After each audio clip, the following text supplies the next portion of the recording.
Welcome to episode number 2 of SoCal Classic Cars podcast.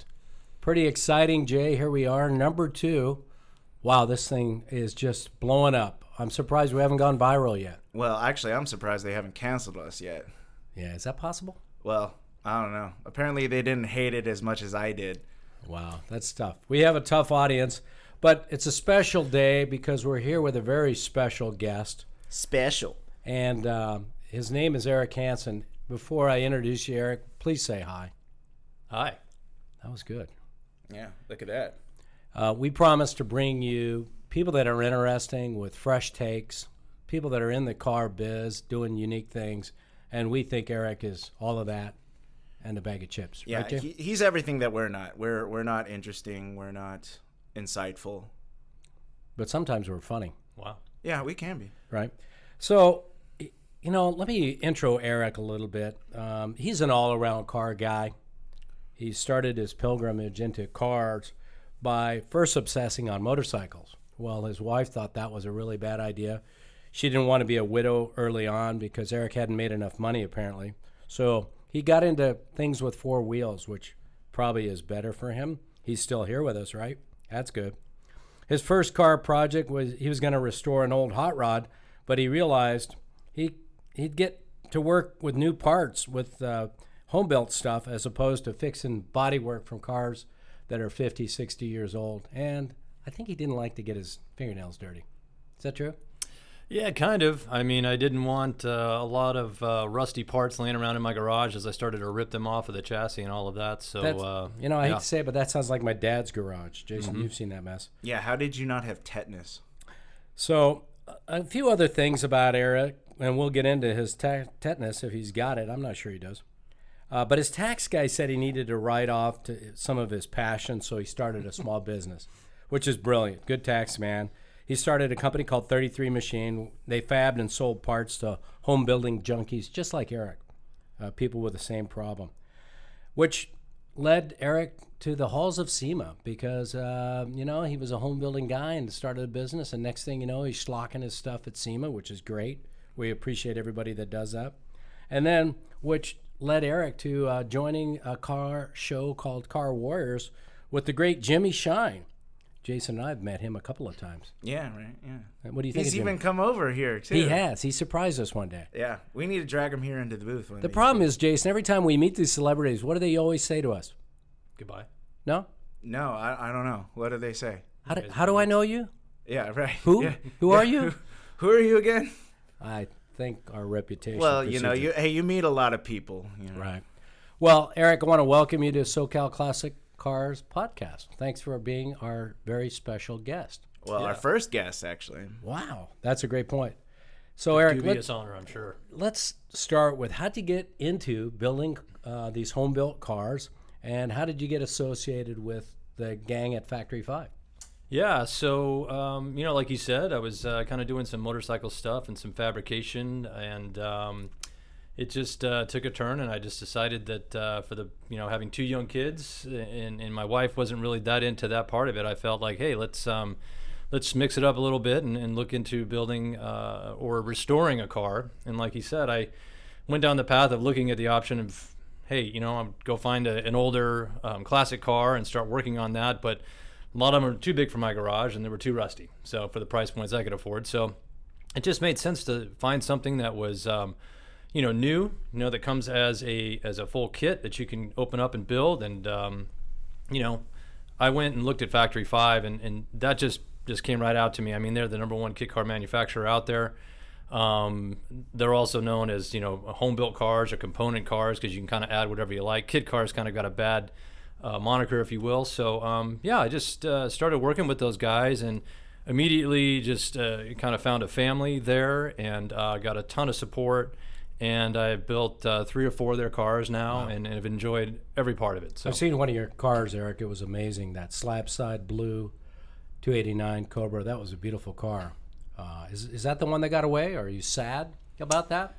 Not so much. That one, that was a great project. However, it was a little bit like that redheaded girlfriend. All your friends thought she was awesome, but and kept asking why'd you break up with her. But in the end, it was just a ton of maintenance. It was a ton of problems that I introduced by doing 8-stack fuel injection, some other things that came along with that. It just became too much to handle, and so I did end up getting rid of it. I think my favorite car was my first one that I built with Factory 5, and that was my 33 Hot Rod. Awesome. I've never seen that one. I've seen pictures. It's pretty amazing. So, Jason, I do remember you telling me about a few of those redheaded girlfriends, and there's a couple of them. I question why you kicked them. Well, anyway, what was that? Well, was it because they were redheads or because they were Scorpios? I didn't know that Scorpios are a problem. Oh, well, there was combination a redheaded Scorpio. Oh, even worse. This Wow. is a really bad combination. No, I get that, Eric. It makes complete sense. So, and Jason, I didn't know about the Scorpio thing. So good to learn that, right, Eric? Mm-hmm. Yeah, absolutely. Why do you, why build cars?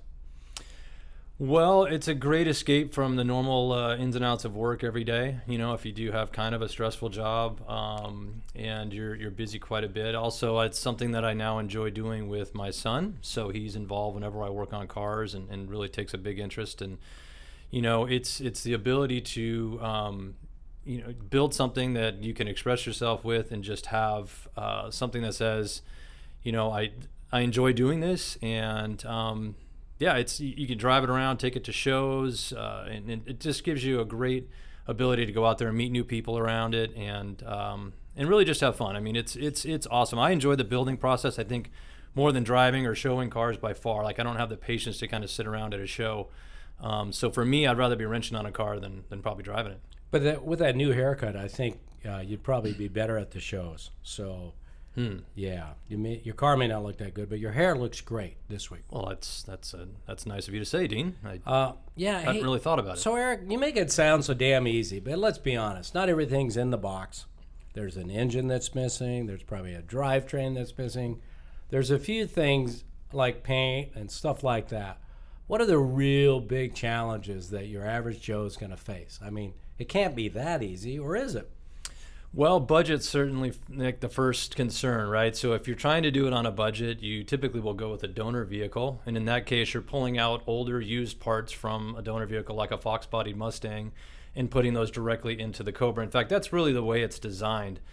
So it can be challenging when you're taking parts from an older car and refurbishing them. Now, where are you getting these there. cars? You going to the junkyard, or are you just sourcing one on Craigslist for $2 or $3 grand and ripping this stuff out of it and then calling the junkyard to pick up the bones? Some folks will go out and buy the actual vehicle, like a really good running, like 87 Mustang or something like that. That's, essentially the aesthetics might not be that good. A convertible is a great option because those tops cost so much to replace. People will dump a convertible, and you can just take that drivetrain out of a Mustang and really put it right in the car. And that's the idea of it. You get the rear end, the transmission, and the motor, and then the rest is up to you to kind of customize. But with those parts, you can get into one of those cars for $30,000 to $35,000 totally built, even with paint, if you again find some cost-effective ways of doing it.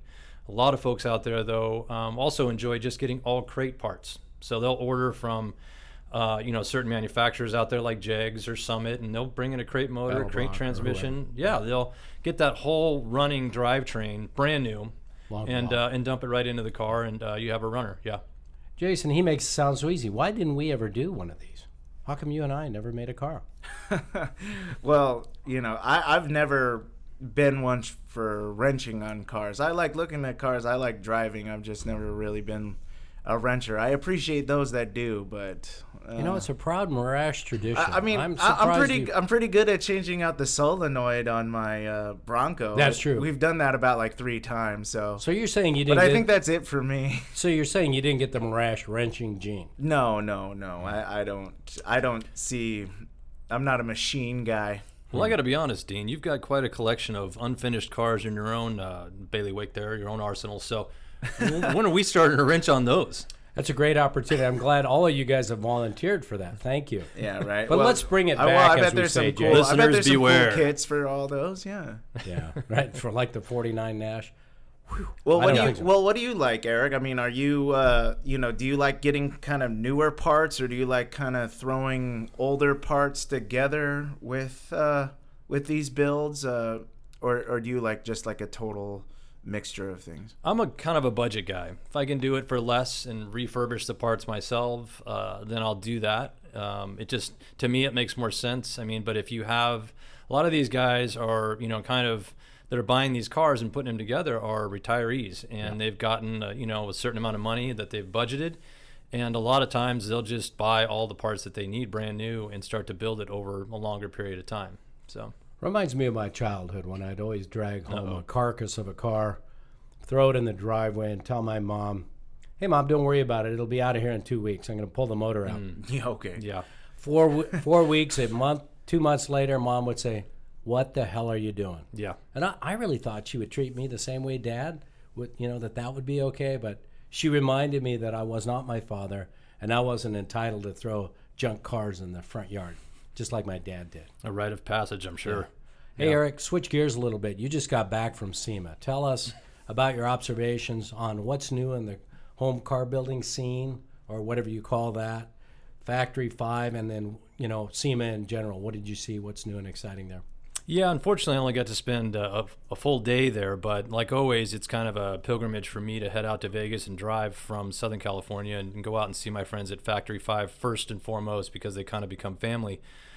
They're thriving. They've got a couple new kits and modifications to their existing products that are coming out. So that was really exciting to see. But overall, the show, I mean, is a great indicator that the business is thriving. It's doing great. The aftermarket accessories business is thriving. So, what we saw was really what was interesting this year, I thought, was the whole social media thing taking a heavy, like putting a lot of emphasis on these kids that are out there and just driving content and car builds through social media. And one in particular is this young guy named Stradman. That's what he goes by as his username on YouTube. Stradman. Yeah, and he's created such a following. He's got a really interesting story, and he really just started filming his experience with high-end cars by purchasing one at the time when he was almost kind of homeless. That was his whole goal. So he's built this business up, and he was front and center as you walked into the hall at SEMA. Wow. And with a purple Toyota Supra, full body kit and everything. And to me, that just kind of indicated where this industry might be going. A lot of the, the older hot rod guys and street rod guys are kind of aging out. Yep. And it's interesting to see what the new trends might be. So we've seen that, right, Jason? We've had a customer that was in his early 20s and runs his business on his phone. He's got a heavily modified Porsche 911, and we've come to learn that his business, he runs it on his phone. He's just selling merchandise. He's got a couple of car clubs that he's schlocking for. He's got stickers all over his car. His car is so heavily modified, I have no idea what's going on there, but he's making a living doing it. Yeah, hey, hustling. 21 years old, not too bad. But you see this trend throughout the entire landscape. I mean, it doesn't matter what industry. We see this in, fitness industry. We see this car industry. Anywhere that this kind of, plays into, the social media. Like, people love cars. Younger generation is still very much into cars, and it's all over social media. And these influencers are having a really big impact, not only just in the scene, but also on the market as well, because they're getting paid by, such and such advertiser to, display this in their videos. Mm-hmm. And now they're like front and center at these big car shows. Yeah. Well, I don't know what the hell Jason said. I'm the old guy in the room, so I'm sure you guys understand, which is a real good thing. But the world's changing, and it's not just about selling parts, right? Or selling cars. Yeah. It's about selling, sometimes the marketing is the whole thing. It's a look. Well, yeah, and it's getting advertisers to pay, to provide the experience to customers. Well, I think I saw somewhere now that, social media influencing as a business as a whole in an industry is now $4.5 billion wide. I don't fact check me on that one, but I'm sure it's definitely a multi-billion-dollar industry. I'm sure that that's throughout the car market. We were talking to our neighbor at Rosso Corsa. Yep. Hans over there. He's our next door neighbor. We should have him on. He's got a great accent, Jason. Yeah, we got to get him on. But that was so interesting to tell, because he's a high end dealer. Mm-hmm. He he's got people just coming in to not buy the cars, but just to take videos with his cars and his cool motorcycles as he got in there. Yeah, he sells exotic cars. He's got to kick people out because they're trying to use his business to, generate clicks or whatever they're selling. Views, Maybe. absolutely, subscribers and views, and that's going back to this young kid Stradman. I mean, that's what he's done. He's created a ton of subscribers, and I mean, I'm hearing numbers of 12 million a year in revenues that are coming just from him out there posting videos. Crazy. Well, we got to get that guy on for sure. Add him to our list, Jason. Yeah, Stradman. I wonder where he's at. He's Is one he of in SoCal? He's one of a few. I do have contacts that Great. know him. So. Okay. Anyway, Well, like Eric, we'll have to bribe him to join us. That'll be fine. We're not above that. What were you excited about as far as Factory 5 was concerned? What do they got coming out? they've got a new take on their 65 Daytona Coupe, which uses that existing chassis for that model, and they're going to be putting a new modern version body, their own body design on top of it. What was really interesting is they had the chassis alone there with a LS12 sitting in it on the showroom floor, which drew a lot of attention. LS12. An LS12, yeah, that's Australian take on, they build their own block, their own heads, and then you take all the internals from a regular LS motor and put it together from there. But yeah, 12-cylinder engine, and it's really kind of a showpiece for them. But most of those cars, I think, are just going to take the Coyote, the 5-liter Coyote motor as a crate drop-in, and you'll have an amazing car. But my son is super excited about that one. He wants to build it. But the problem with the Coyote motor, at least 2 or 3 or 4 years ago, those things are really, really expensive. So when you're talking about a budget build, it doesn't quite fit in. I mean, how much what's the cheapest you could source a Coyote motor for? Well, I mean, some people are circumventing the whole Coyote name and getting the same motor out of the trucks, right? So it's essentially the same motor, just built with different heads and things like that, and taking that motor and putting it in there. So yeah, the Coyotes are 10 grand's a good number to kind of just throw a Coyote in with all of the adapters and things that might be needed for other applications. But yeah, when you build like a fully blueprinted engine, carbureted or even fuel injected, and you get done with all of that, we were kind of doing the math on my friend's build, and he ended up going with the Coyote because when all is said and done, it was about the same price. Wow. Yeah. Surprising. Yeah. Eric, let's switch gears a little bit. Talk about you as not quite a movie star. How about a TV star? You were on Car Warriors, which that show didn't last that long, but I watched it. I thought it was pretty good. It was a competition show where it was kind of a race, right? Whoever got the car running first. Yeah. And off you go. You were broke up into 2 separate teams, and Jimmy Shine was the host, right? So tell us about how you got involved in that. Yeah, well, first and foremost, I'd like to thank the 150 or so people that actually watched it. It was truly exciting, but for us, it was really a take on a charity build-off competition. So Factory 5 donated 2 hot rod kits. Me and my buddy Jeff Miller helped prep those for light paint and body work before the show started. And when the curtain came up, we had 48 hours to build, and everybody ran to their chassis, and we had crate motors and transmissions. And what was nice about it is we had like a whole mini mart behind us of just parts and components that we could throw into this car within this time frame. Wow. And it was mayhem. It was just crazy. I think I stayed awake for about 65 hours or something like that straight. Yeah. And when we were done, we were exhausted. And the build-off was, interestingly enough, the build-off came out to a tie. But our competition's car ran a little bit better and had a nicer motor and all of these things due to little build-offs that we had within the competition. And little competitions that we had. And so, they ended up winning. It was 2 great cars. And they were auctioned off for charity. Great time. Jimmy Shine was a great host, and we just had a really fun time doing it. So I would never do it again. Sounds like you're still brutal. exhausted. Yeah. I'm exhausted hearing about it, Eric. Yeah. Sounds like one of those overhauling shows where they're going to build a car in a week. That's brutal. Yeah. Yeah. What's it like, the filming process of all those things?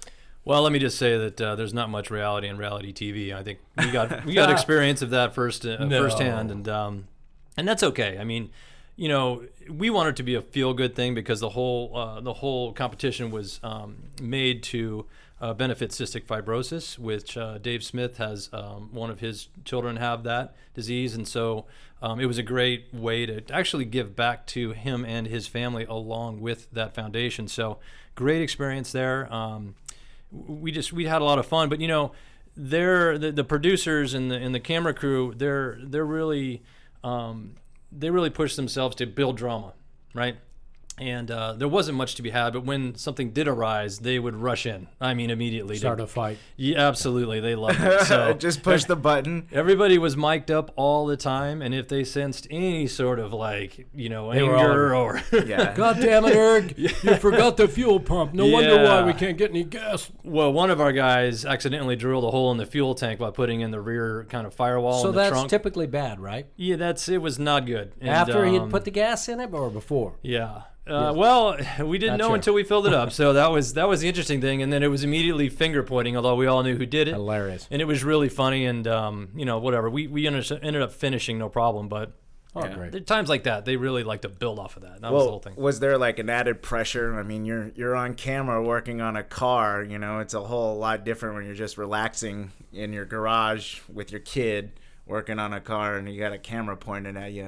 What's that like? Well, there's a ton of pressure, and because you have that 48 hours straight, I mean, you really start to get tired at the end. And I mean, I remember standing on a lift. I don't think anything was OSHA approved at this particular show, but standing on a lift somewhere at 2 or 3 o'clock in the morning, and I hadn't slept for probably 20 or 30 hours, and I just was like, felt like at any moment I'm going to fall off of this thing Pass 6-7 out. feet down to the floor, and I'll be done, and that would be the end of the show. But so it was really a little scary at times when your vision would start to go blurry, or you'd start seeing elves running across the set. So that's when you try to take a nap and your brain won't let you. It definitely Well, crushes you- you. It's like Le Mans, but car building. Right.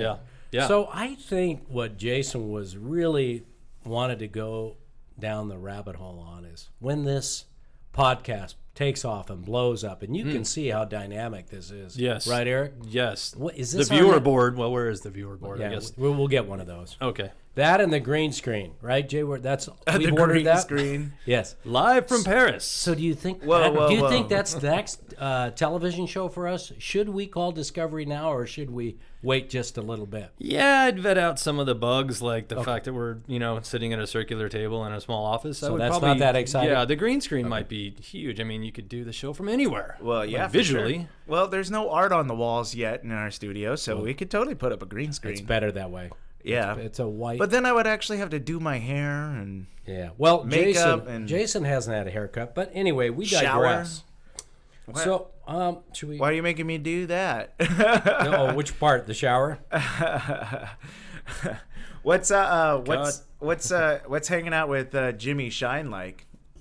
You know what? He's a really, really cool guy. We just enjoyed hanging out and talking with him. And now I run into him here and there at SEMA or whatever show and just bump in and just say hello. Does he recognize you? Oh, yeah. Oh. Yeah. No, You're we doing had some better time. We were both waiting to get into the halls of SEMA a few years ago when I built that electric car. And he was, we just sat and talked for a while. And we didn't really bring up the show because, again, I was on the losing team. So there's no hard feelings there. Wink, wink. And, yeah, no, he's a great guy. He's super chill. I think that he brings a lot of insane talent when it comes to fabrication to the Well, show. I love mean, the style incredible. of his builds. Yeah. Just that, you can recognize his build on hot rods. Mm-hmm. And that day he came over to surprise visit us, he came over in what was that, a 34 Yeah. Ford truck, Real slammed and bagged. bagged and slammed truck that was just, wow. It was a incredible build, but he's got a very Yeah. unique Anybody style. over 6'1" could not fit in that No. car. No way. Yeah. So Eric, the thing that I'm intrigued about is really what is the hardest thing about building a car? I mean, you really haven't let on, but is it the build itself? Is it not pissing off the wife? Is it ignoring your family for, months and months? Is it sourcing good quality work? I mean, if you had to put your finger on one or two things, what would you say? I mean, most of these people are sitting there going, yeah, that's something I want to do. I'm ready to go. I've been talking about that with my friends or my son or whatever, but what's the hardest thing? Yeah, I'd say probably paint. I Paint. think, yeah, I mean, paint it's all about prep, and what most people don't realize is how much that costs, not just material, but just how much time. I mean, I've gone in, and like I said, my good friend Jeff Miller has painted all my cars, and quite honestly, It is such a process. It's backbreaking. It's long and hard hours, and Did you try to do a lot of the prep work yourself to save you money? I did. Is that I typical? Did. Yeah, and when I did the hot rod, I pretty much prepped and primered it with another friend of mine who worked on overhauling, and so we had that was just kind of a fun thing. But then I took it to Jeff to shoot it, and then when I did the Cobra, which was definitely one of the nicest paint jobs I've ever That was beautiful. I mean. Yeah, I mean, we really took our time, and I tried to do as much as I could, and just to be a part of the process. I think it's important to kind of, be all parts of the build if you can. And so that was a good experience, but it's definitely, you're talking, 10 grand, in a lot of cases. I mean, Sure. anywhere from a Cobra, you're looking at 6,500 and up, and then some folks obviously can spend a lot more, but it starts around $5,000 at least, and it's just in materials. At least, right? Yeah. It's crazy. And that's not even for that takes a risk in its own right. Yeah. As we know, watching some of our customers and being in the car culture, just people who skimp out on a paint job. Right. Right. You get what you pay for. You do. Yeah, we've seen literally hundreds of cars here in the last 4 years that we've been in business at SoCal Classic Car Storage. And quite frankly, that is the biggest thing that I see wrong with a lot of the cars that people purchase or own. Mm-hmm. It's just the quality of the body work and then the paint on top of that body work. And there's no substitute. But to do it right on a lot of these cars, we're talking $15,000, $20,000, $25,000 because the opposite is true of an old 50-year-old car versus a factory 5 car, right? Right. I call it the sins of the past. Bondo, 3 inches thick, holes, and you'll find all kinds of stuff in there that these body shops plugged holes with. Mm-hmm. Paper, cardboard, you name it. So it gets really, really expensive to do it right. Well, that's where the art of car building comes in. I was just kind of thinking you should have a book, Eric. It should be called like Guerrilla Car Building. Wow.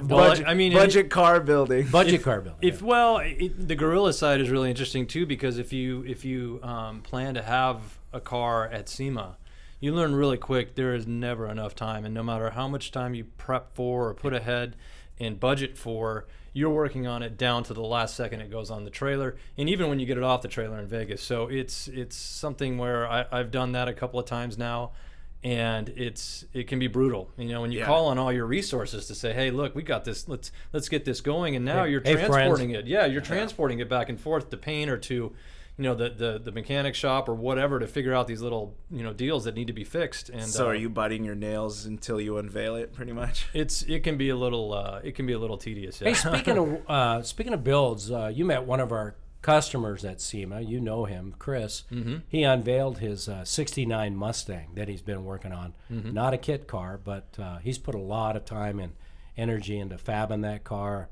It's a pretty awesome build from what I've seen. Yep. What did you think of that, and how does that compare and contrast to a home-built factory 5 style car? What he did there?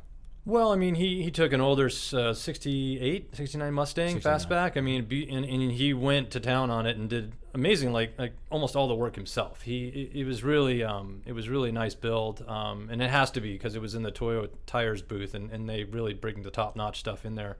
And you could just tell from the ground up it was well thought out. It had to have been body off. He had the whole chassis powder coated, and it was just a really nice build. It wasn't too over the top, but it looked like something you would just take right out on the track and just tear up. So I mean, it was a great representation of a performance car mixed with a really nice home build. Yeah. So. Right. Yeah. And Chris loves to track cars, right, Jay? He's always autocrossing. I can't talk. Autocrossing. Mm-hmm. Is that a... Yeah, that could That's be a where new you event. automatically be crass. That's for the rich, super rich. I think I'm very crass. I'm very crass. But we love Chris as a customer, and I spoke to him the other day, and he's very willing to join us as a guest, and so we're excited about having him on here. Uh-huh. But he loves to autocross everything from Lambos to Mustangs. Yeah, he's cool. Vipers. He's cool. He's cool guy. He's cool. I like that guy. Don't lie, Eric. Now, I feel like Eric's lying to us about one thing. Yeah. Well, No, do you want to know what I think he's lying about? What? You were going to ask me, right? I think he used the decorative towels as shop rags. I think he got in trouble a lot. No way. When he was doing this build. Using he didn't know using decorative towels as shop rags is and suicide. I think he used his wife's decorative soap. I don't and know. He He didn't was know. able to pull off an executive decision today. That's so true. I That's think true. I don't think he did. Yeah, I'm lucky to have a great wife. That's where it begins, really, is to have an understanding partner or spouse that is like, you know what, he loves this. This is what he does to kind of take stress off. He doesn't, do it, during family time, or he kind of waits until the kids are in bed and goes out and makes his noise in the garage there building cars. I mean, it's a balancing act, and it's important, and it's so I think that what you do when you go to these shows, and Factory 5 has a big one out here in SoCal, in Huntington Beach, and when you go and you talk to these people, these are mostly happily married people. You don't see a lot of divorced folks that are building these cars, quite frankly, because it takes a lot of understanding, and you have to have that kind of relationship to pull it off. I'm calling BS, Jay. I think he cleaned parts on the kitchen table, on the countertop, in the kitchen, and got in trouble. But he's trying to make it out like, oh, no problem. Now, curing your powder coat in the family oven is not an Okay, issue. so you can't They love that when they go to put the turkey in, and there's a couple of brake calipers. He looks too happy to have made these mistakes. Just get back on track here. At SEMA there was a little bit of controversy. A beautiful build. I think it was a Jaguar E-Type by Chip Foose. Talking about SoCal Restorers. We talk about Jimmy Shine, and we talk about Chip Foose. What did you think of that E-Type build that he unveiled? I forget what year it was. Was it 67? Or no, it was 70. 74 E-Type? Yeah, 74, I think. 74 Yeah. E-Type? Yeah. Yeah. What did you think of that? I was attracted to it immediately. I saw it out of the corner of my eye. I had no idea Chip built that car, and I walked up to it and I just said, this is a great. I mean, when you look at it, you see it's a great interpretation with some of that car. He didn't ruin the classic lines of it, but it kind of showed a little bit of a modern touch, which is obviously the point here. He's not just restoring a car.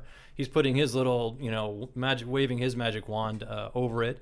And I thought it was gorgeous. I mean, the wheels, I think, were the part of the controversy. They were a little big, but they were gorgeous and had to be custom built. So what was the controversy that you're mentioning, Jason? Well, I think people had problem with the spokes. The wheels?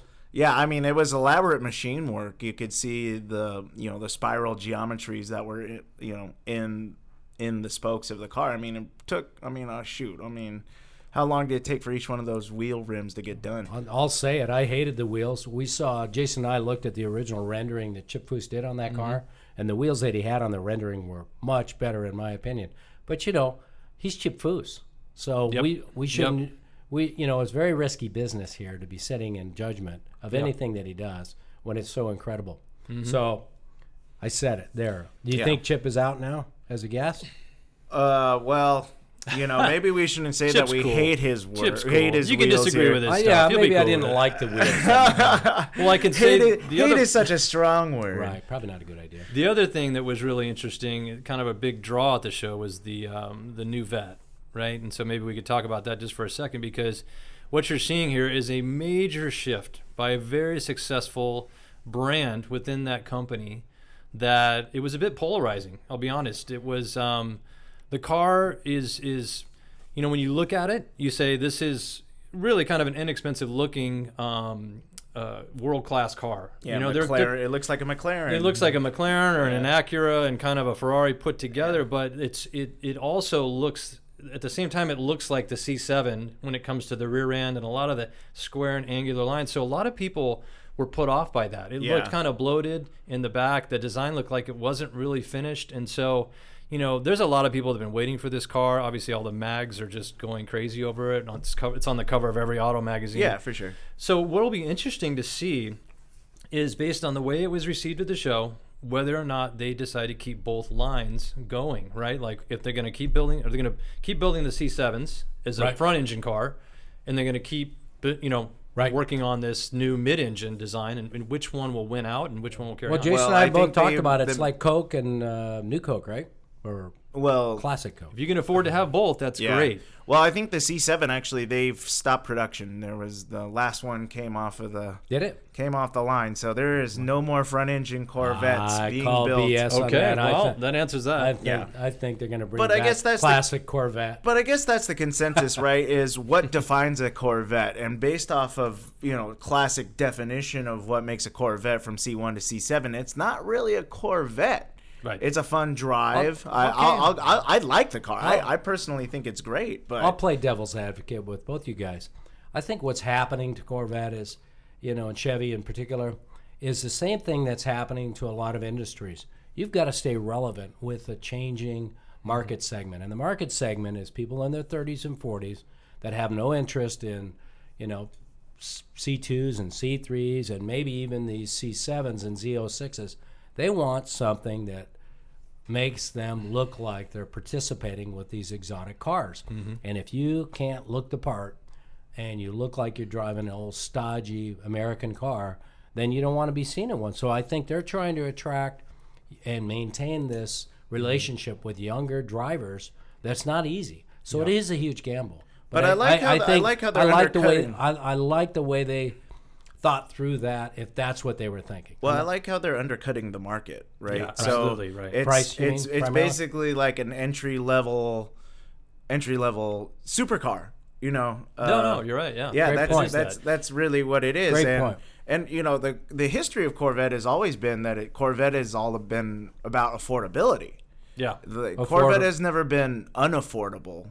Maybe C7 kind of got to that point where it was kind of getting crazy with the Z06 and the Callaway models, and everything was kind of getting out of control. But it seems to me that at least they keep the value is high, the performance is really good, and let's face it. I mean, how can let's even talk about performance, right? I mean, Corvette used to be a car that could perform and was always out on race day. But how far can you get with a front engine car when you're trying to compare yourself I think to they a reached the Ferrari limit, or a McLaren right? 720S or a Lamborghini Huracan? You can't compete with those with a front engine car. It's just not possible. I think, what you're saying is they reached that limit. I mean, Well- they did with the latest ZR1, right? I mean, the thing was almost too much for a front engine car. So But here's the other thing. You cannot compete without a budget. So if you're going to sell a $60,000 car, you'll never compete, in my opinion, with a $200,000, $300,000 McLaren or a Lamborghini. well, Now, I will say on the flip side, Ford's done a pretty good job with their new Shelby, which really has been, just incredibly well reviewed and competing with all those cars in many categories. Yeah. But from a pure speed standpoint, 0 to 60 and 0 to 100, those cars, none of them compete. And so but on the track, I will say that Ford Mustang and others have done a pretty good job for under 100,000. I don't know what. right. But when you cost. start to get to that upper echelon of racing, the pinnacles, right? That's where your mid-engine cars are coming in. I mean, they're all 458s and McLarens out there racing against each other, and this puts them into that market. And I can only imagine the models, the performance models that will be coming out Right. on top of that C8 model. So Yeah. I mean, I think it's a way for them to kind of bridge to Superchargers, get in. manual transmissions, convertibles, Just all this stuff. the Z06 Z06 is ZR1 type Yep. levels of Yep. race car, and but what will be interesting is now they're going to have, like Ford, right? You've got the Mustang, and they've actually got their GT, the GT40, the GT, right? Just the GT. Ford GT. So that's almost like a replica, or Sure. So it's almost like So that's what they're trying to do, I think, is really go after the GT right. at that level of racing and compete there. So Eric, last question. This comes up a lot with people that I talk to, and it certainly is one that I'm not clear enough on. What's the difference between a factory 5 approach to home car building, say, and a Superformance Hellbank car? I saw a lot of their cars, I suspect, in that Ford versus Ferrari movie that Jason and I saw last night, which was awesome. I mean, I'm thumbs way up on that movie. So I assume they were the primary supplier of Cobras and GT40 lookalike cars, because there's no way they were using original cars for that movie, at least from my perspective. No, And that based would be on everything- silly, with the based current on everything. values. Yeah. So what's the difference between these two approaches? Factory 5 is kind of, build your dream. It's come in at a low price point and be very very much a part of the build process. Whereas with Superformance, I mean, they're really going for that nostalgic. We'll hand you a fully built chassis and ready, a roller, essentially, a car. You choose the engine configuration that you want, and we'll put it in there for you. Wheels, And tires, you choose those. Yeah, well, the motor as well. I mean, like you're the motor, the transmission, the rear end, all of those But they things. build it. They do it all for you, right? You do the menu thing and you pick Yep. stuff, and then they custom build it for It's very hands off, and it's so essentially you're paying in the hundreds of thousands of dollars for that, that type of a build, and they're good builds. I mean, they're great cars, and they're also kind of deemed a continuation series, Cobra or Daytona or however they're doing it. I mean, they really got the licensing, I believe, from Shelby to build those cars, and that's what a lot of people want. They want kind of this authenticity, things that'll keep the car holding its value. Factory 5 is about building, having your own project, building it the way you want. Without any sort of stringent requirements around nostalgic aspects or anything Right. like that. So it's very freeform, and therefore again it's more entry level. So it's and you're really building an experience when you build a car like that. When you're just buying a car, I mean, a lot of people can just go out and buy a car. Right. But to sit there and say, you know what, I built this and I made my own choices, and I really enjoyed the process, and I used a lot of resources within the community to kind of help me put this together. I mean, that's building an experience versus just buying a car. So great, Eric. Those are two awesome contrasting approaches, and we'll have Lance in here in a future date. He's the owner of Hillbank Motorsports. We're making a wish list here. To-do as we list. Go, Yeah. right? Yes. No, this is not. They're a- already moving on to the Are next they one before they get listening finished now? with me. I We guess. got- I wonder if they're listening down. They're like, I ain't gonna be on this show. What? Well, they're like, this Eric Wait, guy's, wait, this Eric guy's a wait, please, bomb. can So you be on this let's show? figure out our next guest We quickly here just got before to get this our thing takes. bribery thing going on. Right. All right, Jason, close it up. Wrap it up here. Well, okay, Bring it Eric. home. Anything else you want to add, Eric? Anything we may have missed in our discussion? Thank you so much for taking your time. No, I really, really appreciated it, and I'm really proud to be a part of the SoCal Classic team. It's been a great experience to come down and be in the car community on a daily basis and just hang out and talk about cars. And I mean, I basically tell anybody to come down and check out the showroom floor. We've got some great cars in here, Right, and yeah. it's just a great place to Great plug, Eric. Yeah, say Well hello. done. Yeah, I mean, I yeah. know I'm not trying to plug the business. Well I make done. nothing from it, but it's you've built a really great business Thank you, here, Eric. It's and I've kind. watched it from the ground up. It's been awesome. Well, Yeah, I think it's all my doing though. So I'd take Just credit. saying. Good job, Jason. came up with the idea. Well, anyway, we're just so thankful to have you today. It's been awesome. This is a really, really great topic, and you did a fantastic job. Yeah, then thank you so much again for listening to us. Thank you for taking time out of your day, wherever you may be, in your car, on your radio, at work. Anyway, you can find our podcast on Google Play, Apple Podcasts, TuneIn, iHeartRadio, and other major podcast outlets. This is the SoCal Classic Cars podcast. I'm Jason Marash. We were here with Eric Hansen and also our co-host, Dean Marash. Thank you so much for listening in, and happy driving.